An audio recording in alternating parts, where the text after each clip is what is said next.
101,9 FM Pro 1 Banten, kanal informasi dan inspirasi. Pukul 9:20 waktu Indonesia Barat. Pendengar, bagaimana pasca kemenangan Timnas Indonesia versus Vietnam kemarin 3-0 ya di pra-Piala Dunia, dan bagaimana juga kesiapan dari Timnas Indonesia untuk menghadapi lawan berikutnya di Irak dan juga Filipina. Kali ini pendengar, kita akan berbincang bersama narasumber kita, ada Head Media Officer Persikabo, Bapak Nandang Permana. Selamat pagi, Assalamualaikum Kang Nandang. Waalaikumsalam, selamat pagi. Salam olahraga kita. Salam olahraga apa pagi hari ini nih, Kang? Ya, biasalah melihat hal-hal yang bisa membuat berkeringat, jogging ketika. Curiga ini teh jogging beneran atau jogging. Kang, ini kan kemarin Indonesia berhasil ya menang melawan Vietnam 3-0 nih, luar biasa di pra-Piala Dunia. Nah, kalau begitu evaluasi dari Indonesia versus Vietnam ini seperti apa? Kira-kira apa sih yang harus dibenahi? Saya kira ini ya, ada beberapa catatan memang di pertandingan itu. Misal dari segi permainan memang belum sepenuhnya menjadi karakter Indonesia ya. Ya, walaupun pertandingan itu Indonesia berhasil menciptakan beberapa peluang dan 3 peluang diantaranya itu adalah menciptakan gol. Namun transisi menyerang ke bertahan ini memerlukan catatan. Kemudian kita tahu penguasaan bola itu kan dimenangkan oleh Vietnam. Tapi ini ada something wrong di permainan kita bahwa bola banyak di kaki lawan. Nah, ini harus jadi catatan bagaimana mereka bisa menguasai selama mungkin, karena kalau mereka berhasil menguasai bola dengan lama, itu tandanya bahwa mereka menguasai pertandingan. Karena tim yang akan memenangkan pertandingan itu lebih condong ke penguasaan bola. Namun, seperti yang kita ketahui, kecerdikan ada di beberapa pemain, karena kan kita memiliki beberapa pemain keturunan ya, yang tentunya ini levelnya naturalisasi ya.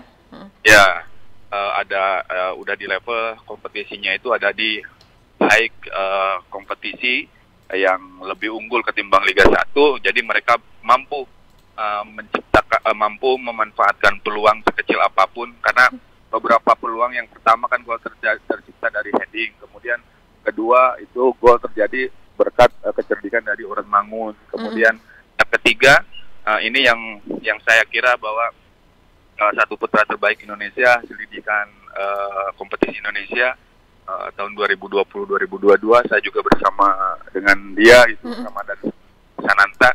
Jadi mereka tidak cepat puas, itu hal yang positifnya. Mereka tidak cepat puas dengan kondisi yang ada. Mereka udah unggul 2 gol, namun ada peluang mereka langsung menciptakan gol ketiga. Itu gitu sementara. Oke. Nah, berarti apakah ada pengaruh dari pemain naturalisasi yang 3 orang ini terhadap permain timnas kita, Kang Nandang? Secara kepercayaan diri ya mereka meningkat ya. Tapi kalau untuk transfer kualitas memang kan mereka juga singkat ya.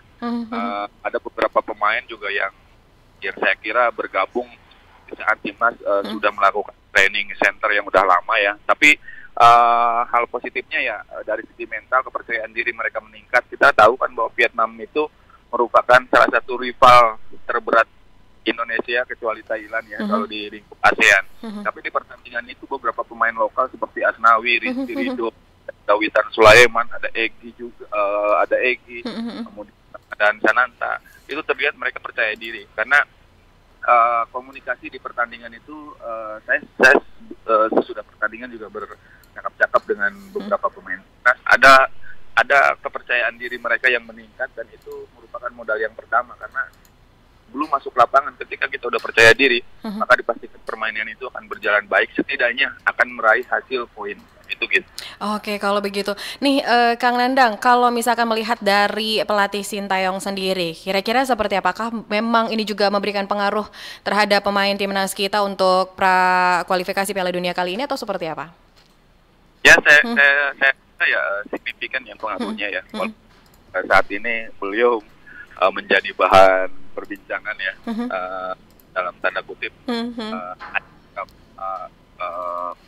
pengamat yang memang selalu mengkritik Sintayong. Tapi ini saya kira hal yang positif ya bagi karena ini soalnya udah timnas, bukan klub lagi ya. Betul. Ya mungkin dari segi pemain Sintayong tidak pernah merubah siapapun yang dipanggil ya. Hoki Caraka ya, walaupun Hoki Caraka memang underperform, tapi saya kira ini kan usianya masih 19 tahun. Saya kira dapat regenerasi, karena yang paling sulit itu di sepak bola Indonesia itu adalah regenerasi. Semoga dengan cara ini, karena kan level usianya tuh udah 20, paling tua itu kan sekitar 25 tahun ya. Setelah itu langsung regenerasi nih harus gitu ya? Harus, saya kira kalau dari senior itu kan jatuhnya ke U23 ya.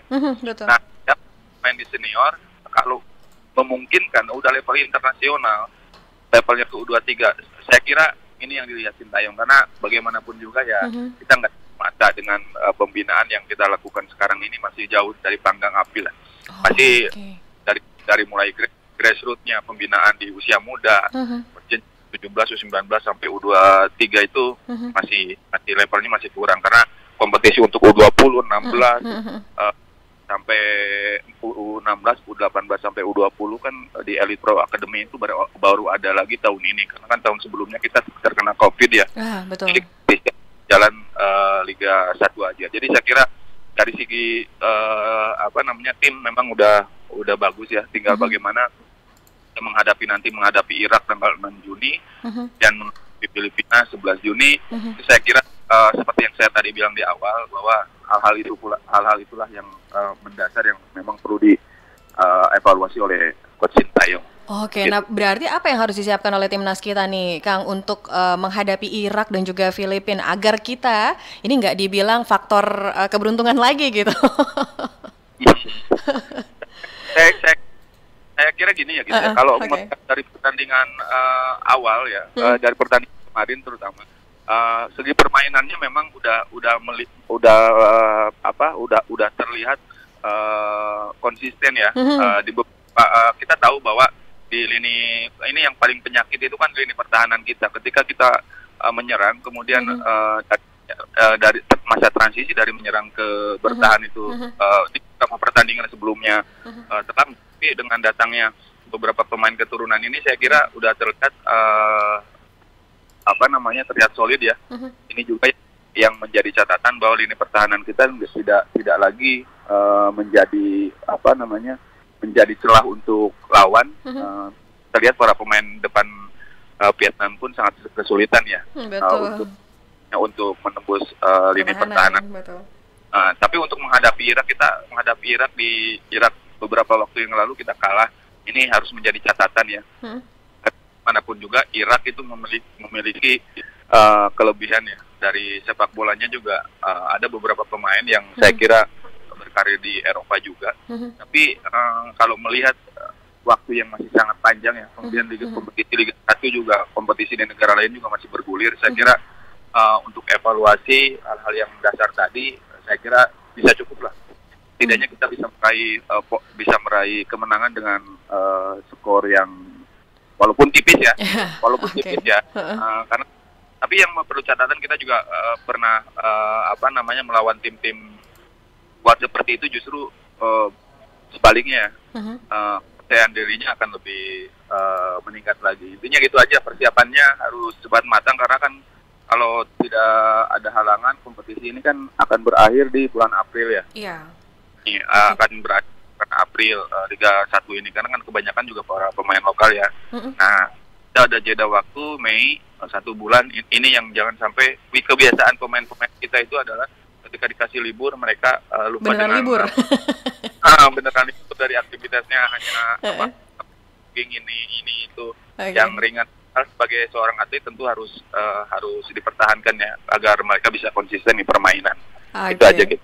Kang Nandang, ini kan Indonesia sekarang ini berada di posisi kedua untuk klasemen kualifikasi Piala Dunia begitu ya, untuk grup F. Nah, untuk memastikan bisa menyamakan paling tidak poin untuk bersama dengan Irak begitu, ini bagaimana caranya? Apa memang kita mutlak harus mengalahkan Irak yang sekarang ini poinnya adalah 12 atau seperti apa? Ini kan ini juga yang menarik ya, karena kita berada di runner up untuk putaran ketiga nanti pro Piala Dunia, otomatis kita juga lolos ke Piala Asia ya.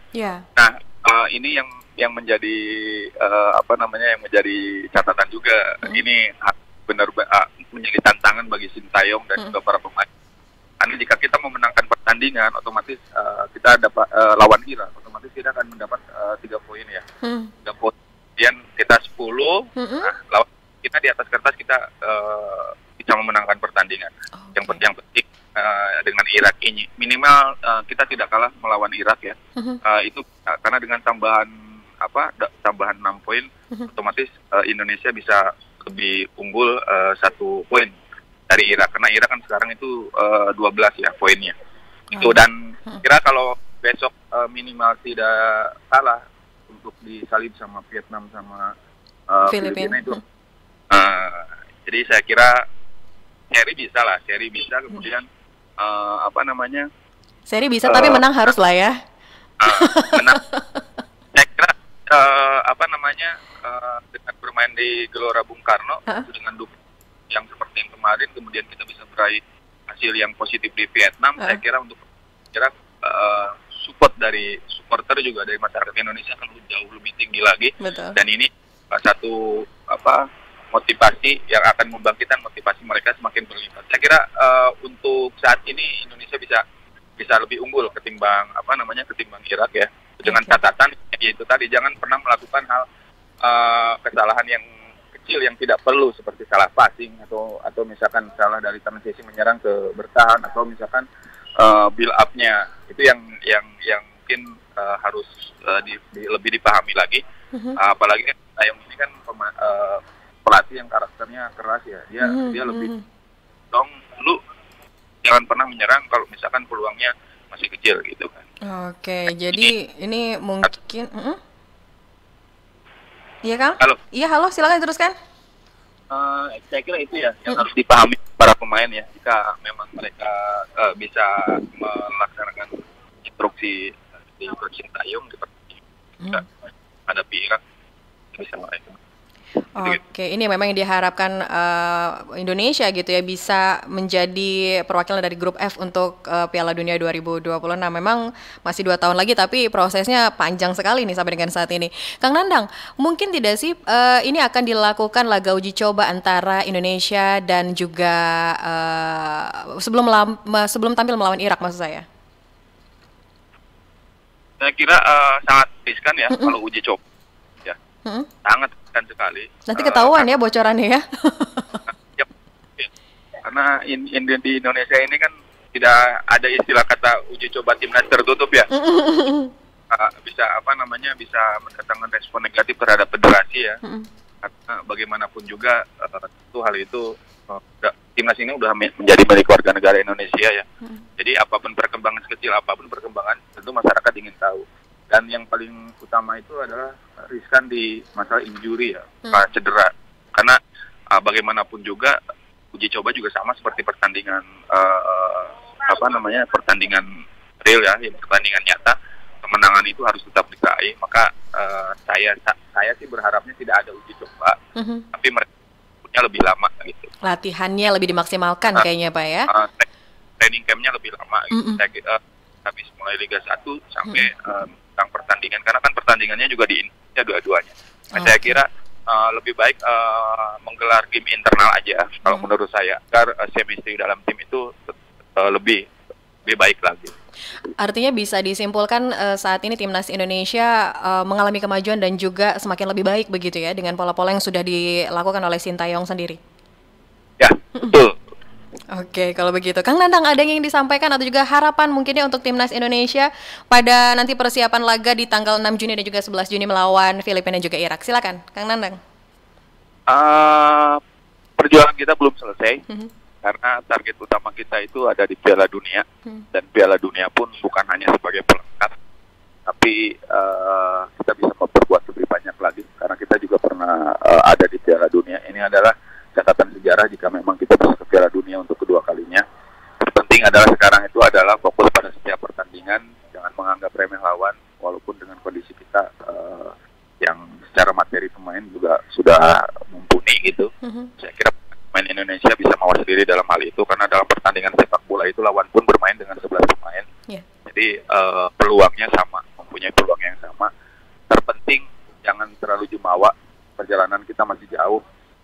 Piala Dunia masih 2 tahun lagi, jadi ada masa di mana itu akan panjang, segala sesuatu bisa terjadi. Tapi saya kira pemain di timnas sudah dewasa, bisa memahami bagaimana caranya merawat diri dengan baik agar di setiap pertandingan mereka bisa fokus, disiplin, dan tentunya kerja keras untuk mengeluarkan merah putih di kancah persepak bolaan yang lebih tinggi lagi, yaitu di dunia. Itu aja gitu. Oke, baik. Terima kasih Kak Nandang sudah berbincang di pagi hari ini. Semoga harapan kita sama ya, dan juga Indonesia bisa mewakili grup F pada klasemen nanti pada Piala Dunia 2026 tentunya, Kang. Baik, selamat pagi Kang Nandang. Salam olahraga. Salam olahraga jaya. Kanal informasi dan inspirasi Pro 1. Pendengar, tadi kita telah membahas mengenai pasca kemenangan timnas Indonesia dan juga kesiapan menghadapi lawan berikutnya, yaitu Irak dan Filipina yang akan diselenggarakan di tanggal 6 Juni dan juga 11 Juni. Jangan lupa untuk mendukung timnas Indonesia pada pra-kualifikasi Piala Dunia 2026 pada grup F, yang memang sekarang ini untuk poin sementara ya di puncak klasemen adalah di Irak begitu, dan Indonesia sekarang ini ada di posisi kedua. Mudah-mudahan dengan sekarang ya dari pelatih Sintayong dan juga tingkat kepercayaan diri yang luar biasa dari timnas Indonesia ini bisa meraih poin kemenangan dan juga menambah poin kemenangan. Dan pendengar Pro 1 Banten, ada Kang Nandang tadi ya yang sudah berbincang bersama kita di pagi hari ini. Anda juga bisa menyimak kembali dialog pagi hari ini melalui akun YouTube kita di @RRI_Banten. Terima kasih tentunya yang sudah mendengarkan dan juga bergabung lewat akun YouTube kita. Dan pendengar Pro 1 Banten, saya Gita masih akan terus menemani waktu Anda. Tetap bergabung bersama kami. Banten Pagi ini 94,9 FM Pro 1 Banten, kanal informasi dan inspirasi.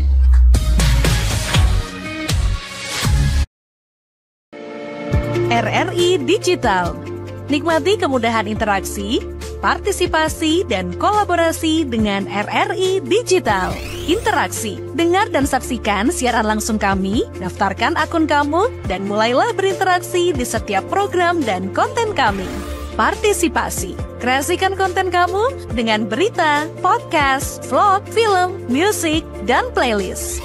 Kolaborasi, kami mengajak berbagai komunitas untuk berkembang bersama melalui digital platform. RRI Digital sekarang menghadirkan terobosan baru, workspace platform dan online learning platform dengan fasilitas-fasilitas unggulan, monitor impact dan outcome, meeting online, video conference, dan library. RRI Digital menghadirkan fitur-fitur untuk peningkatan interaksi, partisipasi, kolaborasi, workspace, dan learning. Yuk segera download RRI Digital. RRI Digital dengan tampilan baru, berbagai konten kolaborasi dari berbagai program nasional, termasuk siaran visual langsung, siaran radio langsung, daftar putar musik, podcast, berita video, dan berbagai fitur interaksi pengguna dalam permainan. Berbagai konten menarik seperti suka, komentar, dan berbagi, serta obrolan langsung dengan penyiar dan pengguna. Pesan langsung dan fasilitas obrolan pribadi antara pengguna aplikasi juga tersedia. RRI Digital tersedia di Google Store dan App Store. RRI Digital.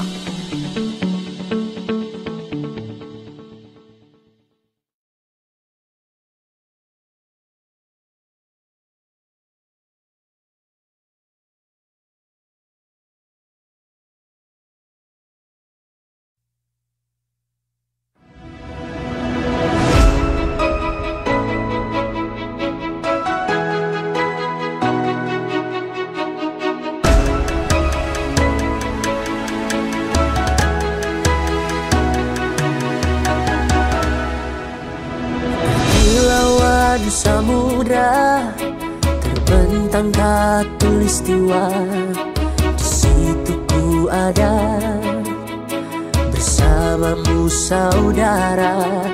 Beragam warna kita, suku tak selalu sama. Kau aku Indonesia yang disatukan karena cinta. Karena kita Indonesia, jangan pernah terpecah belah. Walau kita berbeda, walau kita tak sama, tetaplah satu kita sesungguhnya.